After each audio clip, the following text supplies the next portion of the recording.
Hello, graduates. It is so wonderful to see this amazing array of faces. And especially for me, because this is the very first time anyone's ever asked me to be a commencement speaker. And I've been thinking about this since I first got the call to be a commencement speaker. I get to make speeches all the time, but something seemed different about this. Seems a little bit more momentous about this. Because if I do this right, you're going to remember what I said. And you might tell other people what I said. And so for today, when we're celebrating you, I want to talk to you directly, the graduates. We've thanked your parents and your family. And for those of you who have children, your children who are watching you do this right now, and the community that supported you, and the faculty and the administration, but I want to talk to you today. Part of the reason why this was so important to me is because I just graduated from law school. Like just. I came to this the way so many of you did. I came to this saying, there was one thing I wanted to be my whole life, and I wanted to be a lawyer, and I didn't know how I was going to make it to that point. I went to school, I got married, I had kids. Life took me on a different path. And then one day I said, there are a whole lot of people who I don't think are as smart as me, making way more money than I am. So one day I'm going to be 37, or I'm going to be 37 and a lawyer.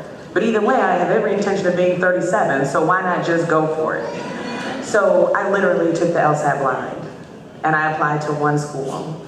And I asked God, I said, if this is it, this is a big test, if I'm really supposed to do this, then you're going to let me know this, right? And I got in. And I sat there thinking, I'm in law school, and here I am now. At the time I was 34, I think almost 35, and I had 3 children under 11. And it took me almost 2 hours to drive out to DeKalb from Olympia Fields every day, morning and evening. I never got to sit at the bars and talk about cases because I had to go home and make dinner. It was a hard year, and I struggled. I really struggled. In the first month that I was there, my daughter was bitten by a pit bull in the face, 18 stitches, cheek to lip. By the time October rolled around, my brother-in-law was shot in the back in a failed robbery attempt. In December, the campus was shut down because there was a bomb threat and some discouraging words written in bathroom stalls to all the African-American students. And then in February of that year, the NIU shooting happened, and I was sitting in the law library. That was my first year of law school, after I hadn't been a student for more than 15 years, and I had 3 kids and not 2 nickels to rub together, and some more student loans, and I was scared. That was my first year. And I didn't know how I was going to make it through that. And after I got through my first year's classes, I'll never forget seeing my grades and being very, very disappointed. I couldn't figure out how to write a law exam. I couldn't figure out how to write. I remember my legal writing instructor telling me that I couldn't write. I said, no, you can't write. I'm an English major. I was a writer by trade. I'm not the one that can't write. People don't understand lawyers. They understand me. So I put myself in summer school. As soon as the classes were over, I went to summer school. I convinced teachers to give me writing classes so I could figure out how to write this law exam. I knew I was going to figure this out, that nobody was going to tell me that I could not do this. And this is in the face of people saying, you have 3 kids under 11, what are you doing? Your responsibility is to them right now, and here you are off now incurring more debt, spending more time away from them, all this angst and effort and stuff, and this is not your time right now, it's their time. You're a mom, you're supposed to be paying attention to them right now. And I still drove 2 hours every day to get there and 2 hours every day to get back. I remember one particular person on the faculty telling me, you know what, maybe the law is just not for you. You're a mom, you got some political things going on, maybe you could just figure something else out. And I remember looking at him and saying, do not cry in this man's office. Do whatever you do, don't cry. So I sat up straight, steeled my back. I said, one day I'm going to be a lawyer, whether you help me or not. So thank you for your time. And I continued trying to learn how to write a law exam. And I thought I did well in the summer, but then right after I took the final exam, the school came and told me, you are dismissed. And I said, that must be a mistake. I went to summer school. I know I did well. If you just use my grades from summer school, then I won't be underneath the, and in law school, you can see minus your way out. So I had to fight I fought to get in there, I got kicked out, I fought to get back in, and guess who I sat next to when I was sitting on the stage getting my JD? That person who said, maybe the law is just not for you. Let me tell you something. I kissed him first. I walked out, I gave him such a big hug, I was like, guess what? Not only is the law very, very good for me, but I get to do it in the state capitol and one day in a courtroom, so how about that? And my children were there watching this. And the ABA gives you 84 months, and I took 83 of them. So it took me a long time to do this. I didn't get to do this, and I did it with 3 kids in public school and campaigns back to back and all the rest of the things that come into life for people who live big, full lives. So I want you to know today, you made it here. You made it here. You made it here when you were still taking care of kids. You made it here when you were trying to help take care of your parents at the same time. You made it here when you got up to go to school and your car didn't work that day. You made it here when you were trying to figure out how to pay for this, as well as pay your rent, your mortgage, school registration fees, and anything else you had to do for the other people you take care of in life. You made it here because you decided to make it here. And nobody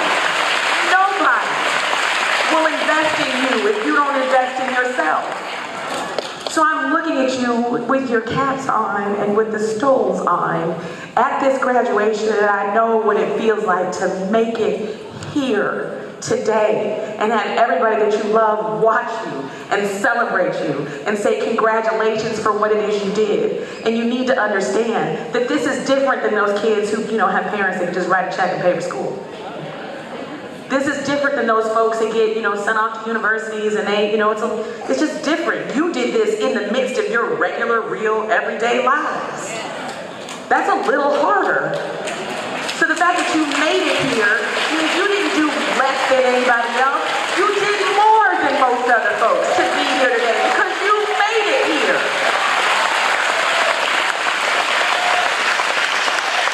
Now I'm going to tell you, at the end of the day, whatever this means to you, whatever this graduation means to you today, I remember sitting there thinking on that stage that this was the first time that I really knew what the word commencement means.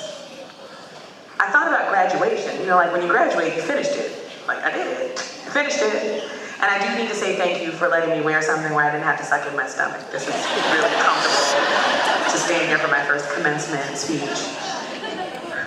Especially since there's also a personal summer happening. So, for all of you in here, I feel you. I really do. But I thought about when I was sitting there looking just like you with my caps and gown on, and I knew my husband and my children were watching me, and my mother and my grandmother, and I had lost my grandfather by then. He didn't get to see me finish this. Well, actually, he did get to see me finish this, just not from the stage. So for those of you who also lost someone you cared about, know that they know, and they got you too. And I remember thinking about, what does commencement mean? It's different than I graduated, I finished this, I completed all my classwork, and now someone's going to give me a really shiny piece of paper that I can hang above my desk and prove to folks that I am educated. Commencement means to begin. It means to begin. It means to start something new. It's the next stage. So I don't think there's anything more powerful in life that you could give to a kid than a parent who doesn't stop dreaming, who doesn't stop learning, who doesn't stop growing, who continues to invest in themselves and understand that learning is a lifelong process. There's nothing more powerful that you can show to a child than that. And right today, you can look and say, what am I going to do with this piece of paper now? What comes next? And the beauty of that question is that you get to decide what comes next. This story called your life is yours. You write it. You determine the next chapter. And the reason you get to determine the next chapter is because you made it here, today. This deserves more than a congratulations. I am so honored to be here to share this with you today, because I remember exactly how it felt. I wasn't a traditional student. I had to overcome things that people didn't really know were happening behind closed doors. It was hard, and it was long, and it was expensive, and it was worth every single minute of it. Every single minute of it. So today, I say to you, congratulations, class of 2015. You made it here.